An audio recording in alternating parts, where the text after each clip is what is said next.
Ahoj lidi, dneska bych vám chtěl ukázat, jak si udělat svoje vlastní intro a dát si ho do svého videa. Takže jdeme na...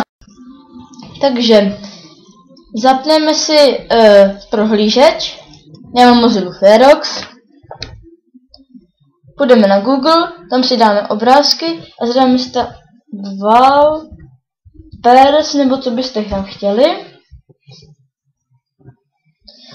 A tady si něco vybereme, já si vyberu tady to. Ho vypadá hustě.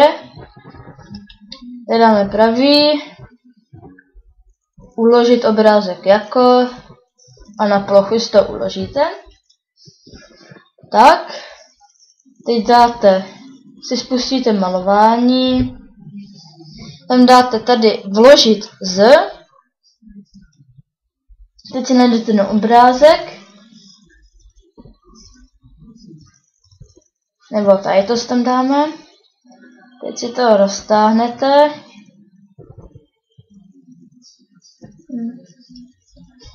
A teď si tady dáte vložit text. To vložíme a dáme asi zelený a tam si napíšeme, co bychom tam prostě chtěli. TV,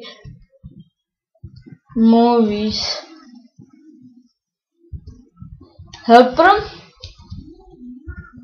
Promiňte, že píšu tak pomalu, ale mám něco s rukou. A takhle, kdybyste to chtěli, tak to takhle můžete prostě dát.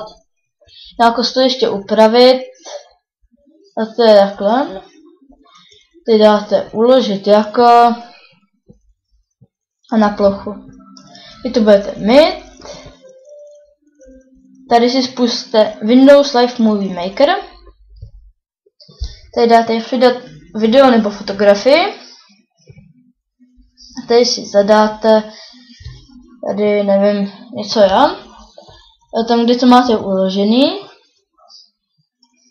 Já to mám asi tady.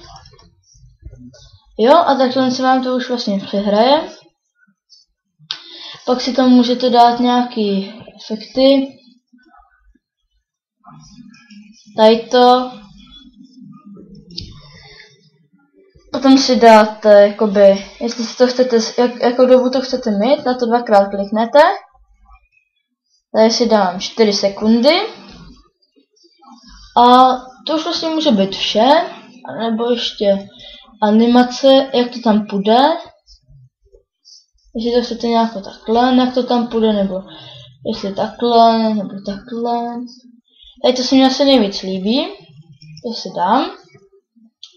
A takhle to vlastně můžete mít. A potom si to přidáte jenom k videu. A to bude asi vše.